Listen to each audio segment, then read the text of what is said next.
How's it going today, buddies? And welcome to Monday's Lucha Libre /rant show.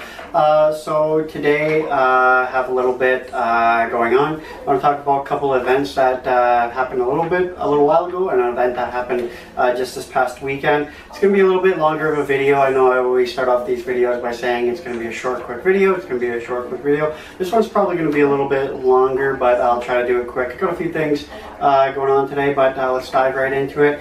Now, AAA versus Elite. I mentioned this a little while ago, and I was going to do a video letting you guys know how it went and everything. And so it happened earlier this month. AAA versus Elite was a truly amazing event, and it actually really was.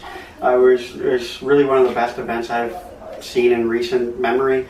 If you've missed it, then I do believe you could still watch it on AAA's YouTube channel. I believe it's up there. I believe maybe check out Elite's YouTube channel as well. It might be there as well. I'm not too sure. The event did not come without some controversy, as usually these events do. The sixth match up was a 6-woman tag match. She was pinned for the 3 count, but of course her shoulders were not actually pinned. It was clear in the video, and it's clear by everybody watching that she was actually not pinned to the mat, but she of course fought this after the 3 count happened and the bell rang. She fought it for a little bit, but of course to no prevail. The event seemed to be more of a lead up to AAA's biggest event of the year, which is Triplemainia, which is pretty much what it was. It seemed like it was just one big giant promo to AAA's Triplemainia.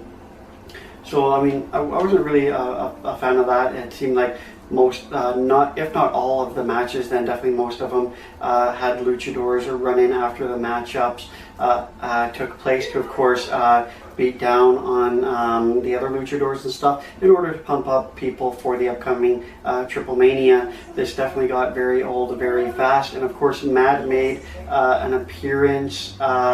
But of course they were confronted by Vampiro, who has been feuding with the faction for a long time, but of course he ended up getting jumped, but was quickly rescued by OCT, who also had a match against Mad at Triplemainia. So of course the lead up to Triplemainia right there. All in all, the matches were insanely good. I was definitely really pleased at how they did the event and how they did up the matchups as well. Many standout matchups, of course. Son of la.park's matchup was insanely epic. Aerostar was in action with a mystery partner. Torres and Son of la.park ended up winning their matchup. The majority of the matches were, of course, 6-man tags and 2-on-2 tag matches. Now, knowing me, I do prefer the single competition, but I'm definitely not going to complain at all, especially when you have matches of this caliber that are going on. The event had me literally on the edge of my seat for the whole 2 hours that the event took place. Now, the main event ended up really just blew me away. It was Electroshock and Puma King and la.park versus Phantasma, Psycho Clown, and Dr. Wagner Jr. You know, the end of the matchup ended up being a shocker to most, not really to anybody who knew kind of the storyline coming up at Triplemainia, but it basically seen Phantasma turn on his partner, Psycho Clown. la.park ended up getting that pin and won that one for his team. All in all, the event was really good. I just wish it wasn't one giant promo for Triplemainia. It seemed like they just used the event to just, like I said, I have just one giant promo for Triplemainia. I kind of wish they didn't really do that. I kind of wish they focused more on just the Elite versus, AAA thing, and instead of doing that. But all in all, I can't really complain because the matches were just insanely good, and it was just really awesome. Now talking about Triplemainia. It took place this weekend on the 25th. Now I was definitely very pleasantly surprised and very pleased with how this went. We've seen in action, of course, Sammy Guevara win his matchup against Australian Suicide. ACH and Shane Strickland, of course, to win the Cruiserweight title. So Sammy Guevara is now the AAA Cruiserweight champion. Now in AAA mixed tag team action, we've seen Nani and Big Mammy defeat their opponents, which is of course El Hidro de Vikingo and Vanilla Dynastia and Lady Marvella. They ended up winning them. I believe that was a intergender tag team title match, I believe. I can't remember. I think it was. But anyway, of course, in the #1 contender tag team division. So, of course, this was a #1 contender tag team matchup to see who's going to be the #1 contenders to take on the current AAA tag team champions. Now, this was a ladder matchup, which was insanely good. It's always good when AAA puts on like their TLC or ladder matches or stuff like that, because they always do it so well. I always find Bandido and Flaminta ended up winning over Aerostar and Drago, Golden Magic and Laredo Kid, DJ Zay and Andrew Evett. That was a really great matchup. I'm really bad with names, sorry if I'm mispronouncing these, but that was a really great matchup actually. It was not the matchup of the night because I'm not a fan of everybody that was involved in that matchup, but I definitely thought it was insanely good.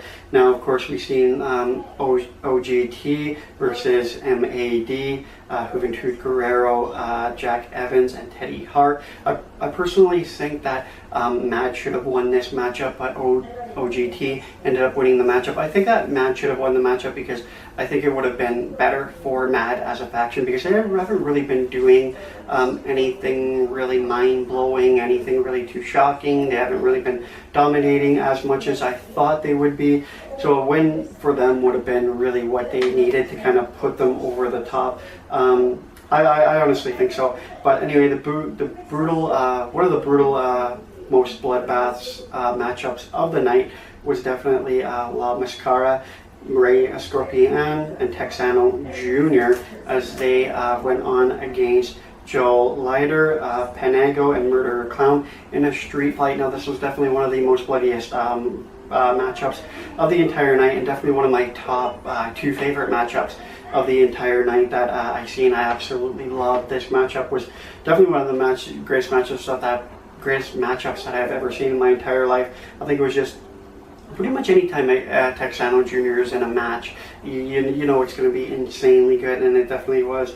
But anyway, Texano Jr.'s team ended up winning that one when Texano ended up pulling off the win himself. Now, what I am calling now in the matchup of the night was definitely the most epic battle, as we seen Lady Shani take on Fabi Abraches. I can't pronounce it, but Lady Shani versus Fabi in a hair versus mask matchup.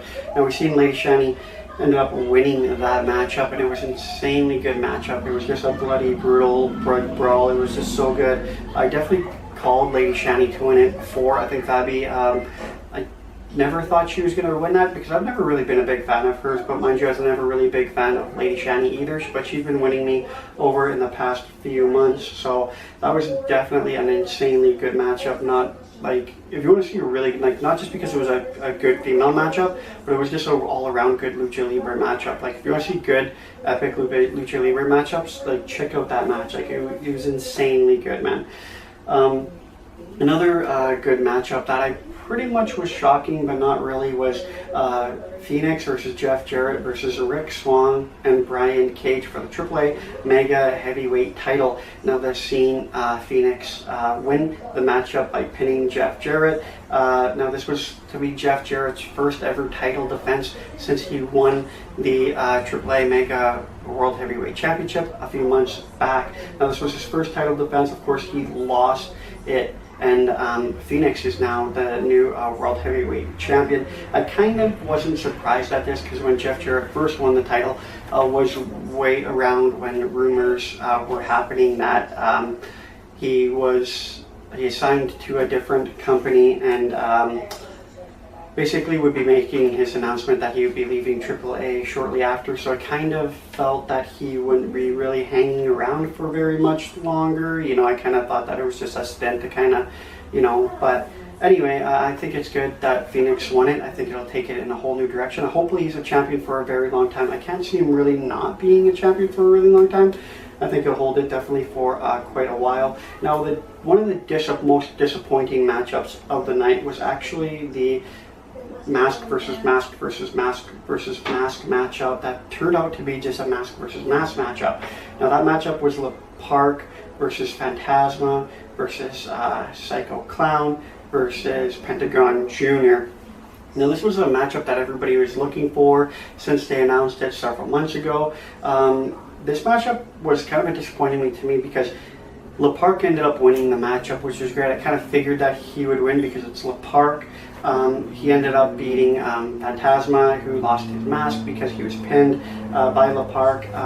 But it was just such a disappointment because the match ended up going so well, and then and then the Pentagon Jr. and Psycho Clown both escaped the cage at a certain point during the matchup in order to save their mask, which is a huge kind of cop-out and disappointing to me because it's pretty much like saying, hey, I have no chance of winning this match, fuck it, I quit, and then just like leaving, right? Like it's so dumb, like, to do something like that. Like, it's pretty much, yeah, just saying like I have no chance, like I just, fuck it, you guys fight, right? Like it was just really a cop-out, I think, and it was a really disappointment that happened. But I mean, all in all, it was still a really good matchup and everything like that. And one thing that I kind of don't really like either was that la.park and Dr. Wagner Jr. kind of cut promos throughout the pay-per-view to kind of like lead up to their matchup, which a challenge was made and accepted that Dr. Wagner versus la.park for our next main event at Triplemainia. I think that's going to be a horrible matchup, personally, myself. There's so many other people that la.park could have gone against, so many other great matches that he could have had during the next year's Triplemainia. But all in all, I mean, Triplemainia was great. It wasn't the best Triplemainia I've ever seen, but it definitely wasn't the worst. But I mean, all in all, it was just okay. I would definitely rather take AAA versus Elite. That event was insanely good. I just wish that it wasn't one big promo for Triplemainia event. But anyway, guys, I could keep going on, but I think I've been going on for a little while. Don't forget to like, comment, subscribe. You know I love you very much, and I will check you in the next video.